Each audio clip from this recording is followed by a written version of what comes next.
મારું નામ પટેલ રઘુનંદન રમણભાઈ, લખેરા કંપા, તાલુકો વડાલી, જિલ્લો સાબરકાંઠા।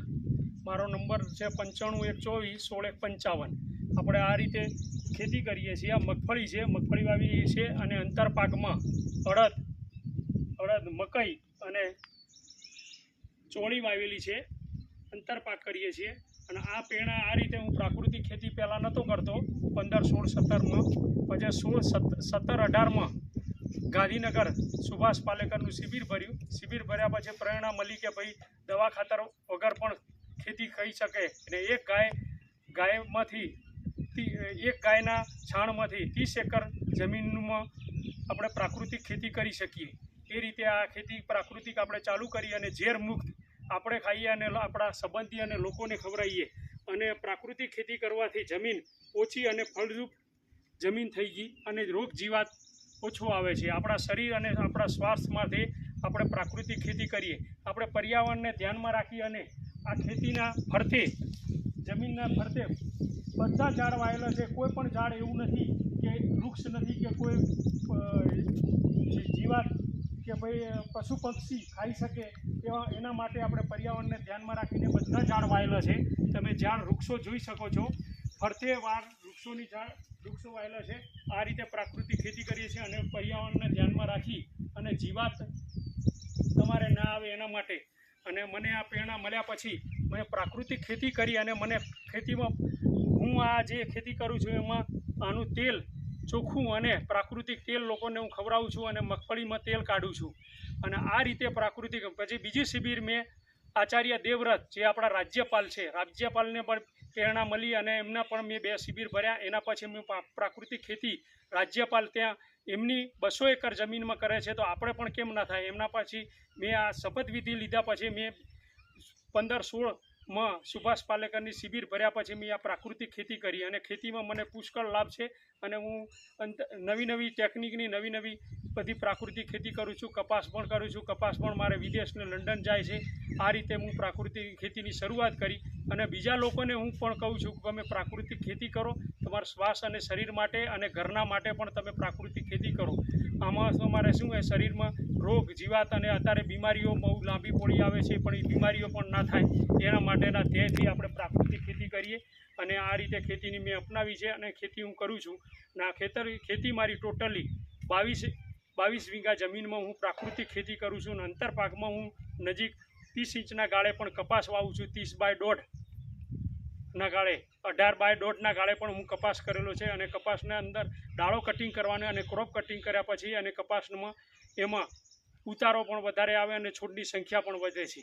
જય ગૌ માતા, જય શ્રીરામ। પ્રાકૃતિક આપણે મોડેલ ફાર્મ છે, આત્માવાળાએ મોડેલ ફાર્મ આપણે બનાવ્યું છે। આત્માના ફૂલ સપોર્ટ છે અને પ્રાકૃતિક ખેતી કરવા માટે આત્માવાળાએ સાહેબો અને બહેનોએ આપણને પ્રેરિત કર્યા વડાલીથી અને ટીમ હિંમતનગર અને ગાંધીનગરથી પણ આત્માના સાહેબો આવેલા હતા અને આપણા પ્રાકૃતિક ફાર્મની મુલાકાત પણ લીધી અને કહીને મોડલ ફાર્મ માટે વિઝિટ ફાર્મ માટે લોકોને આપણી ખેતી માટે મુલાકાતે પણ લોકોને લાવેલા છે અને આપણે બધાને પ્રેરિત કર્યા છે કે આ રીતે ખેતી કરો અને બીજા ખેડૂતોને પણ ખેડૂતો અપનાવો એ રીતે। અને સરકારનો ઉપરથી ધ્યેય છે અને આત્માવાળાનો પણ ધ્યેય હોય છે કે આત્માની ટીમ પણ બહુ સારી હોય છે। અમારે અલ્પેશભાઈ છે, દામિનીબેન છે, એ રીતે ભાઈ તમે ખેતી કરો પ્રાકૃતિક, એ રીતે ધ્યેયથી આ લોકો ખેતી કરાવડાવે છે। અને આપણે દૂધ, ગોળ અને હિંગનો છંટકાવ કરેલો છે અને નિમાસ્ત્ર, બ્રહ્માસ્ત્ર અને એ બધી દવાઓ પણ આપણે બનાવીએ છીએ અને 10 પણની અર્ક એ દવાઓનું પણ આપણે બધી 15 જાતના વનસ્પતિના પાંદડા લઈ અને એ દવાનું બનાવીએ છીએ। અને આ રીતે તમે મગફળી જોઈ શકો છો।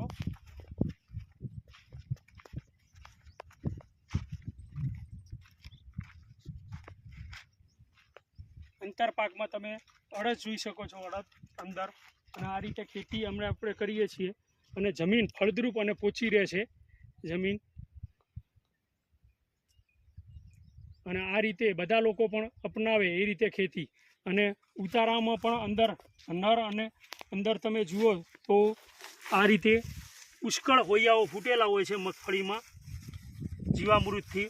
આ તમે સોયા જોઈ શકો છો, આ સોયા અને પુષ્કળ પ્રમાણમાં મગફળી ઉતરે છે। આ રીતે મગફળી અને આ સોયાનું પ્રમાણ બહુ ફૂલ હોય છે. આ બધા સોયાઓ આ રીતે આપણે મગફળી કરીએ છીએ. પછી કપાસ છે, કપાસમાં બીજામૃત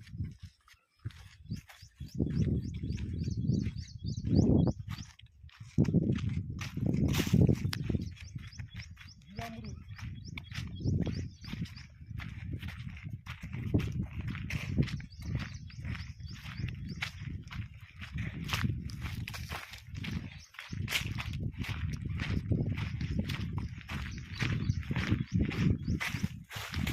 આ આપણો કપાસ છે. કપાસમાં કોઈ પણ રોગ આવતો નથી, તમે જોઈ શકો છો.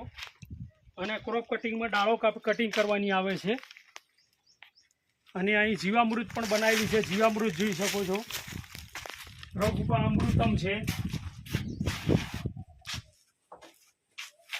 હિંગ છે, ગાંગડા હિંગ, 10 પણી અર્ક છે,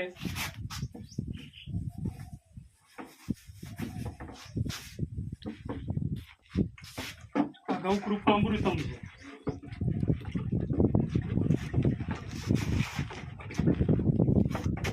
આ જીવામૃત છે.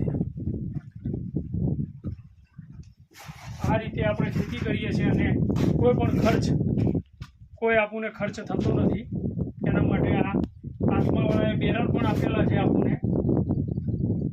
જય ગૌ માતા.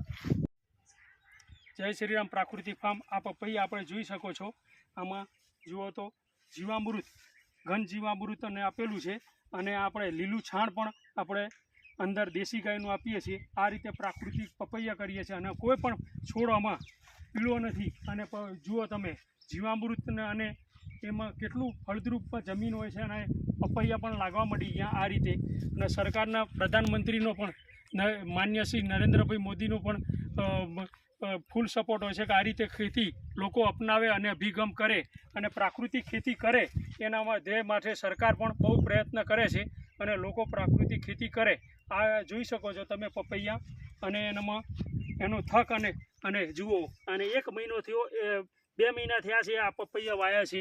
6ઠ્ઠા મહિનામાં વાયા છે અને અત્યારે આ જોઈ શકો છો તમે. એનું થક પણ કેટલું જાડું છે. જય ગૌ માતા.